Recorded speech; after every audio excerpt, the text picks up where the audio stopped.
Baik, tadi kita bercakap dari sudut pengusaha gimnasium dan kita ingin pula beralih kepada jurulatihnya pula. Dan jurulatih kecergasan juga nampaknya terkesan disebabkan gimnasium tidak dapat beroperasi seperti biasa. Mereka juga tidak dibenarkan membuat coaching secara berkumpulan yang mungkin sebelum ini mereka jadikan tapak permainan, padang sebagai lokasi latihan. Dan jadi untuk bercakap mengenai isu ini, kita bersama dengan Syidikin Muaz merupakan jurulatih kecergasan di talian. Assalamualaikum, selamat pagi. Assalamualaikum dan selamat pagi kawan ni. Baik Syidikin, mungkin dapat dijelaskan bagaimana agaknya perasaan terlebih dahulu secara ringkasnya apabila gimnasium ini dibenarkan beroperasi semula dan apakah persediaan bagi jurulatih kecergasan pada ketika ini dan ketika mana ingin memulakan kembali ke jurulatihan ataupun sesi jurulatihan ini? Ya, pada mulanya masa kena PKP tu terkesanlah sebab gym semua kena tutup, kita tak dapat nak train kita punya klien atau customer. Lepas tu gym pun tutup 4 bulan kan, almost 4 bulan. Dan bila dapat berita PM umumkan gym boleh buka balik, perasaan tu gembira lah. Tapi kita kena ambil langkah yang berjaga-jaga juga sebab PKP ni. Sebab sebelum ni kalau jual peribadi kita ada contact dengan customer, dengan pelanggan kita. So cara yang terbaik adalah kita pun kena bawa sendiri hand sanitizer kita, face mask dan sebagainya lah. Tapi bila gym buka balik ni ada masa-masa tertentu kita kena book slot gym tu kan. Sebab yang boleh masuk, pihak pengusaha gym pun yang boleh masuk pun ada yang 15 orang, ada yang 20 orang bergantung pada kebesaran gym tu. Okay, itulah.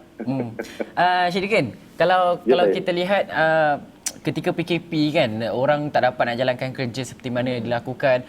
Syidikin sendiri dan juga kawan-kawan jurulatih kecergasan yang lain, macam mana nak memastikan bahawa pendapatan itu ada setiap bulan dan dalam masa yang sama memastikan bahawa kehidupan dapat dijalankan, pelanggan-pelanggan dan sebagainya ini mereka berada dalam diet yang bagus, senaman yang betul.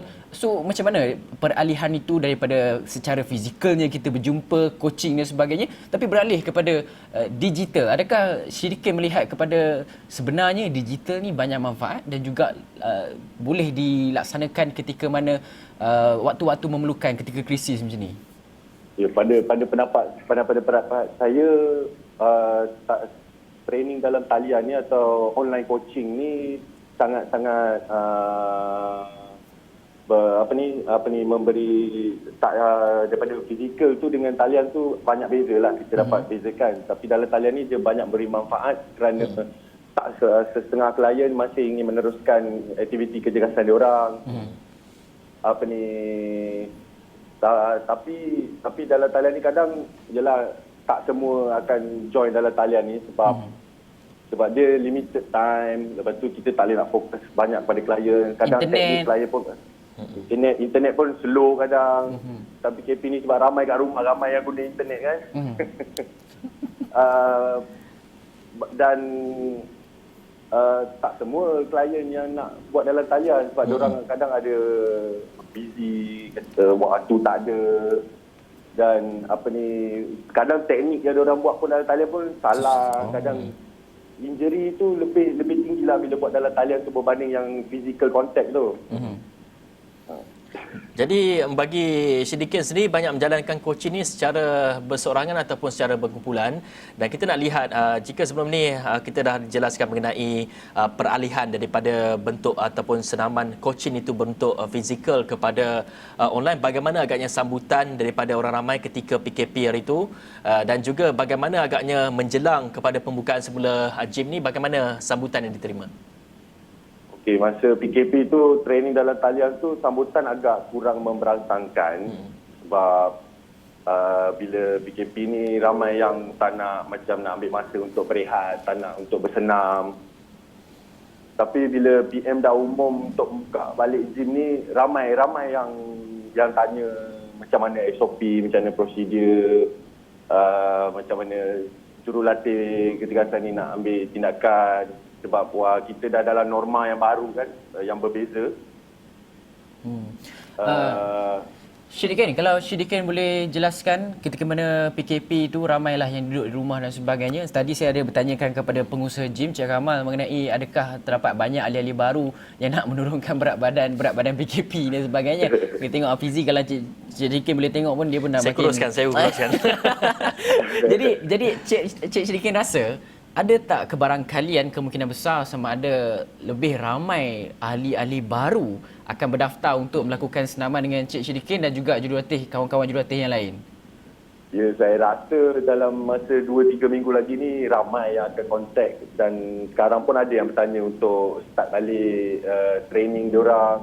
Sebab bila PKP ni banyaknya kita banyak makan daripada bersenam kan, so saya sendiri pun dah tambah berat badan juga.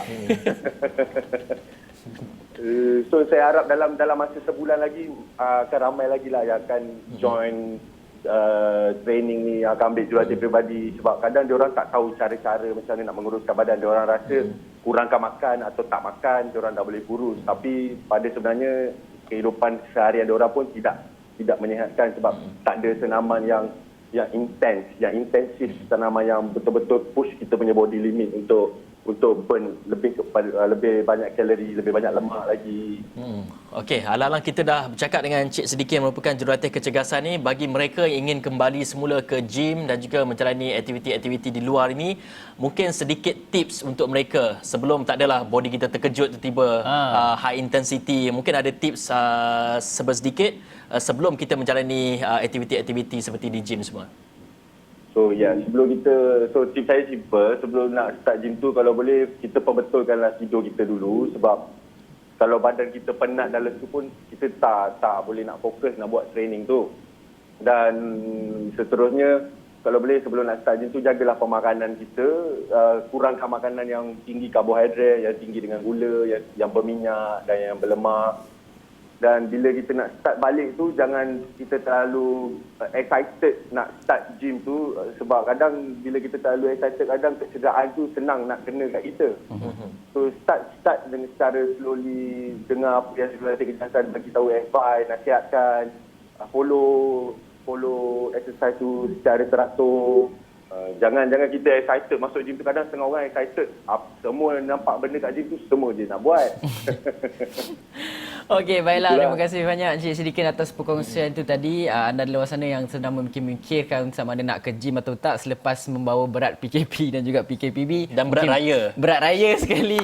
Berat perayaan pun sama juga. Ini adalah sedikit tips daripada Cik Syidikin yang boleh kita praktikkan, yang boleh kita amalkan untuk kembali cergas dan seperti biasa, seperti mana sebelum krisis kesihatan ini melanda. Baiklah, banyak lagi perkongsian yang anda boleh saksikan di astroawani.com dan juga Astro Buletin-Buletin Awani seterusnya. Justru saya Hafiz Zaman. Dan saya Hafiz Rosli. Assalamualaikum warahmatullahi wabarakatuh.